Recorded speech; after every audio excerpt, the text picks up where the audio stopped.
If you want to improve your strength on the bench press, the deadlift, or the squat, there are some things with regards to training that you have to get right. One of them being how many reps you should do, and I just recently did a video on that. But how many times a week you should train or practice a lift is another key element. Doing too little won't allow you to optimize your strength gains, and doing too much might lead to an overreach, which will most likely stall your rate of progression. So that's why it's really essential to get the training frequency, so how many times a week you're practicing a lift, right. Over my years of training, I tried a lot of different frequency approaches. At one point, I wasn't doing enough, so I wasn't progressing as much and as fast as I could. And at other times, I was doing too much and I wasn't seeing the progress that I wanted. So that's why today, during this video, I'm going to use the experience and knowledge that I have that allowed me to gain more than 100 pounds to my bench, my squat, or my deadlift in order to give you guys the best recommendations for training frequency. So now it's time to crush heavy weights in the gym.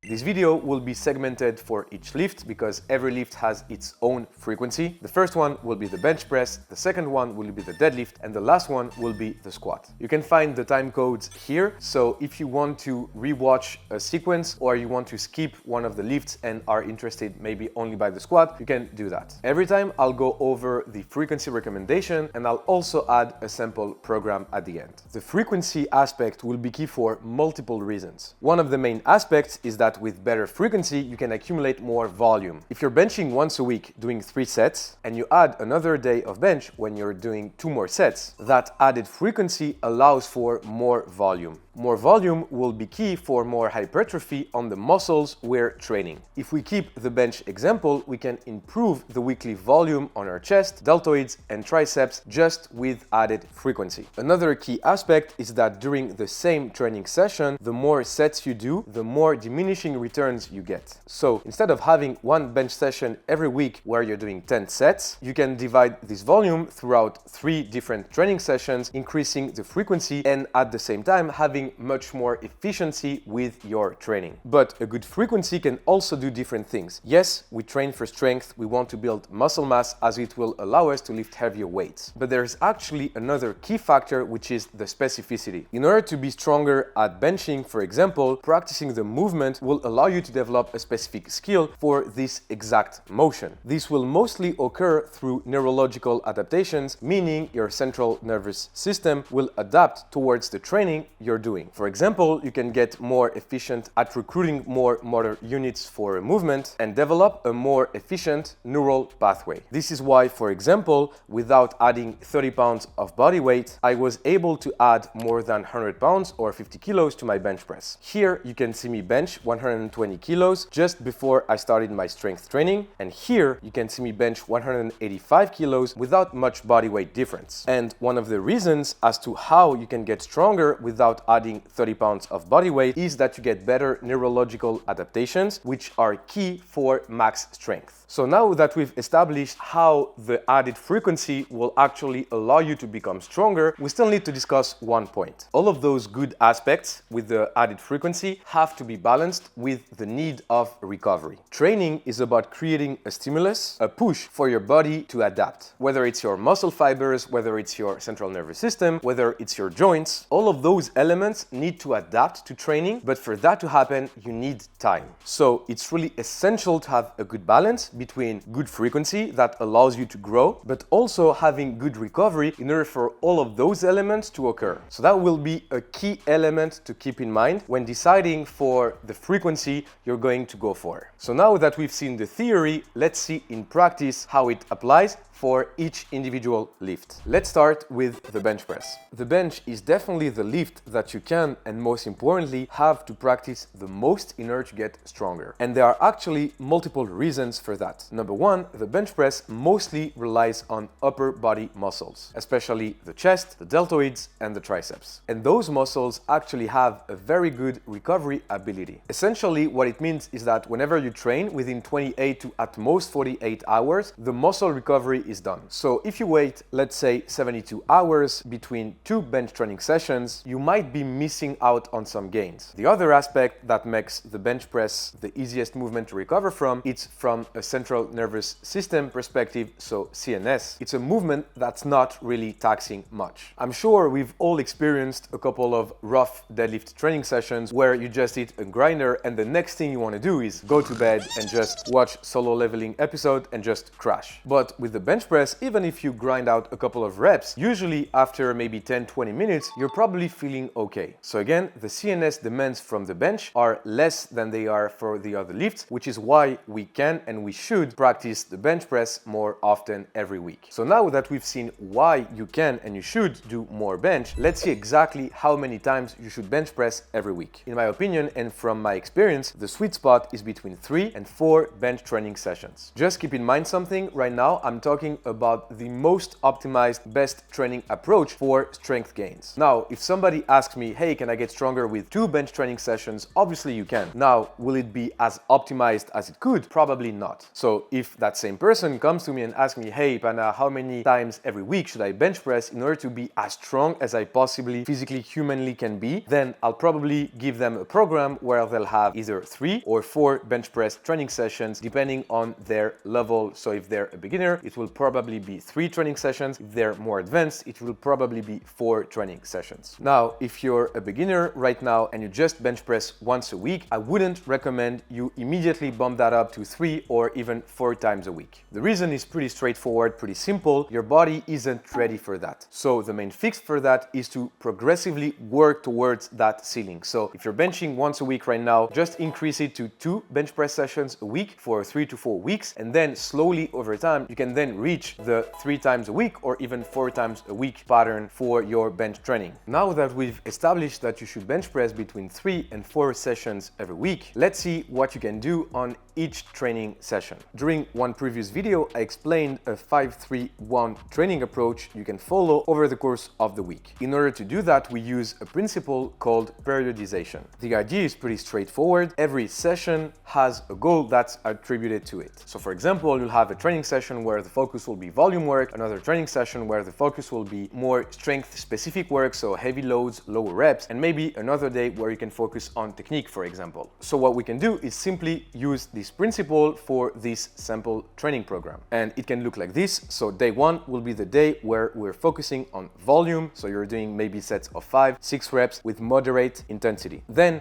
on day 2, you can focus and work on the strength adaptations. And in order to do so, you have to lift heavier weights. So maybe you do sets of 3 reps with pretty challenging weights. And then, for example, on the last day, you can focus on single works. So doing 1 rep in order to improve your technique and improve your CNS efficiency. So as we've just seen with this sample program, you can just do the bench press on every day with different goals each time. But there's actually another way to look at it, and that's why I wanted to do a second sample program for the bench, and it can look like this. Let's retake the example where you're benching 3 days every week. On day 1, you can focus on close grip bench press, which will allow you to have more emphasis on the triceps and also have a bigger range of motion on the movement. On day 2, you can focus on dumbbell work, which is a very good way to improve your overall bench strength. And finally, on day 3, you focus only on the bench press, just practicing the movement, and maybe you can have a 5-3-1 approach during the same session. So for example, you'll do a pretty heavy single, leaving a couple of reps in the tank, a heavy triple, again, leaving a couple of reps in the tank, and then a heavy by 5, where you can go very close to failure. There really are a lot of ways to have your training splits and focus on different specific work on different days, but I just wanted to give you those 2 sample programs because once again, on the first sample program, it was just the bench press with different weights that were used with different goals. And on the second sample program, it wasn't just doing the bench press, it was doing also variations or accessories that still allow you to optimize your bench press strength gains. But I think that you get my point, whether you do the first sample program or you're just benching or the second one where you're doing different exercises, both of them can work. And the reason as to why both of them work work is because you're following key principles, one of them again being the frequency, because you're benching oftentimes every week. Now, I'm pausing this video very briefly. If some of you guys want to follow powerlifting programs, whether it's for the 3 lifts, so squat, bench, deadlift, or just the bench or just the deadlift, I have all of that available on my training app. By clicking on the link in the description or by going to thepanash.app, you'll be able to access all of those programs with one single monthly subscription. There's no engagement, so you can follow the programs for as long as you want and cancel your subscription at any time. So if you want to make some big strength gains, make sure you give my programs a go by going to thepanash.app. And now back to the video. Now let's talk about the deadlift.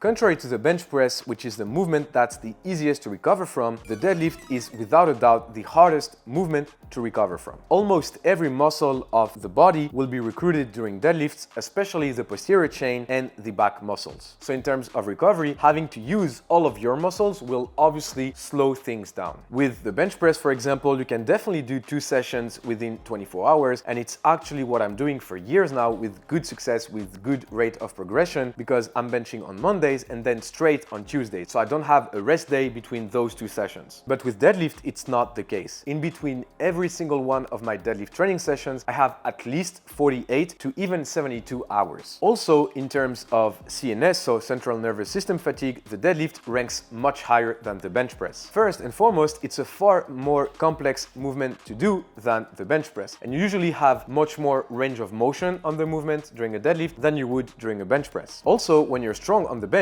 maybe you're benching 225, maybe you're benching 315, but on the deadlift, we're usually handling weights that are much heavier than this. Maybe you're doing a set of 5 with 225 on the bench press, but with deadlift, maybe you're doing the same set of 5, but with 4 or 5 or even more than that. And that definitely contributes to higher stress, higher fatigue, and also higher recovery demands because of the deadlift. And that's the reason as to why I recommend you deadlift 2 times every week. 1 time per week is not enough for new lifters to grow, because with just 1 session, you have way less volume, or it forces you to do much more sets with 1 session, which is not ideal, because the more sets you'll do during the same session, the more fatigue you'll have during that same session. Where, for example, if you want to do 10 sets, instead of doing 10 sets during 1 session, which is going to just destroy you, you can do 2 sessions with 5 sets every session, and it's much more manageable. And also by splitting the number of times you're doing the deadlift every week, so 2 times, you have much more chances to accumulate proper repetitions and actually improve your technique. Now, is 2 deadlifts a week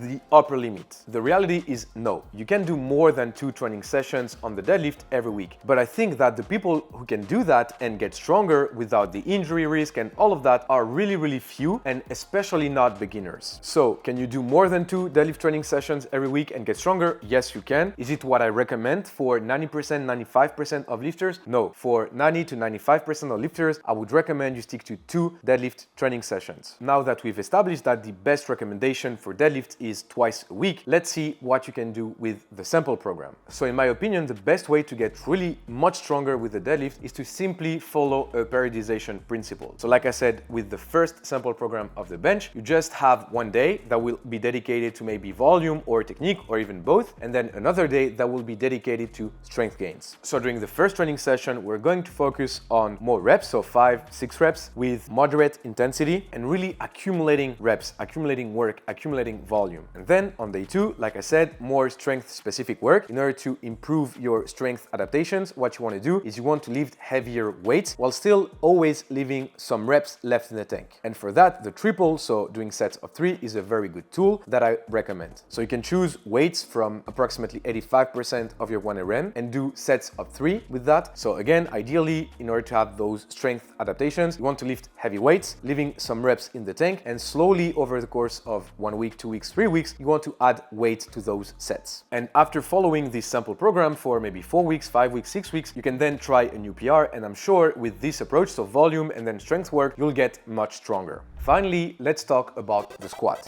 So the squat is really the in-between of the main lifts. So it's not as taxing as a deadlift is, but it's also not as easy to recover from than the bench. Just like with the deadlift, during a squat, a lot of your muscles will be recruited from the leg to the posterior chain and also the back. So in terms of recovery, it's harder to be around the 24 hours mark. So that's why I would recommend also between 48 to 72 hours. And because it's the in-between of the main lifts, in my experience, the best training recommendation for squat is between 2 and 3 training sessions every week. As long as you have at least 48 hours in between every session, for most of people, you'll be good to go. And just like with the bench press, if you're currently squatting once a week, I don't recommend you jump straight to 3 days a week. Start with a transition phase where you will be squatting twice a week for maybe 3, 4, 5, 6 weeks. And if you're getting stronger and you feel that your recovery is on point, then you can try the 3 times a week approach. But again, if you're starting with just one training session a week, whether it's squat, whether it's bench press, don't immediately bump it up to the max I just told you, because again, you have to have different adaptations occur, whether it's your joints, whether it's your CNS, your muscles, all of that. So make sure you don't go crazy on that and really have this transition phase. And you'll see, even during this transition phase, you'll get stronger. And to finish the squat recommendations, I have an example that happened to me. So when I started powerlifting, I was squatting once a week. When I bumped it up to twice a week, I saw significant progress. For several years, I kept it that way. And then I saw that my squat strength was stalling. So that's when I decided to add a third squat training session.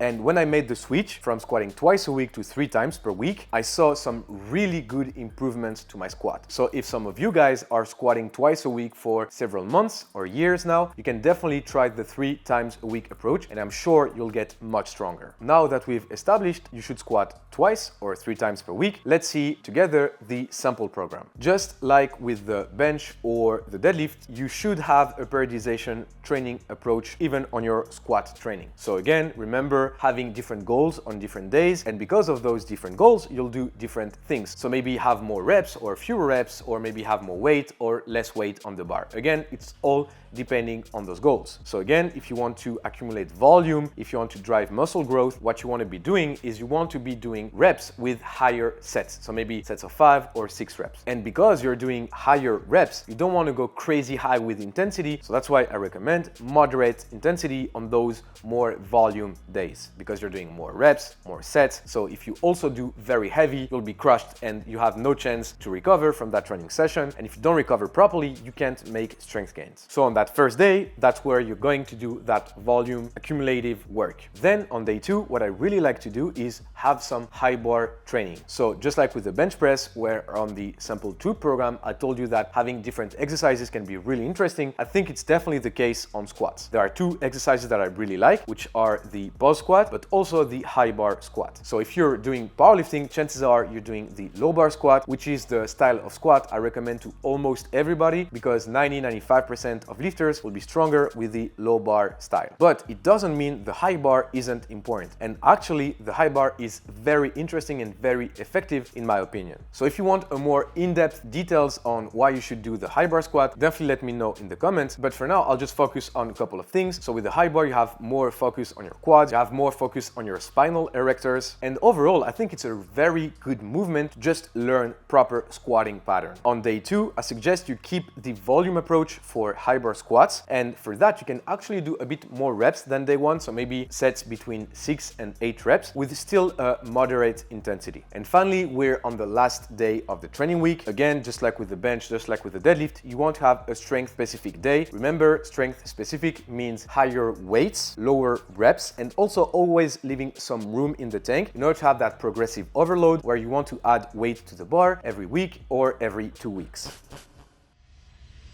And there you have it, guys. If I were to summarize all of that, again, I would say for the bench press, I recommend between 3 and 4 training sessions. For deadlift, 2 training sessions. And finally, for the squat, between 2 and 3 squat sessions. That was it for today's video, guys. I hope you enjoyed. I hope you learned a couple of things. If that's the case, one of the best ways to let me know, leave a like, leave a comment, subscribe to the channel, and I'll catch you guys in the next one. I don't know why I did that, but maybe it looks cool. I'll catch you guys in the next one. Yeah, that was better.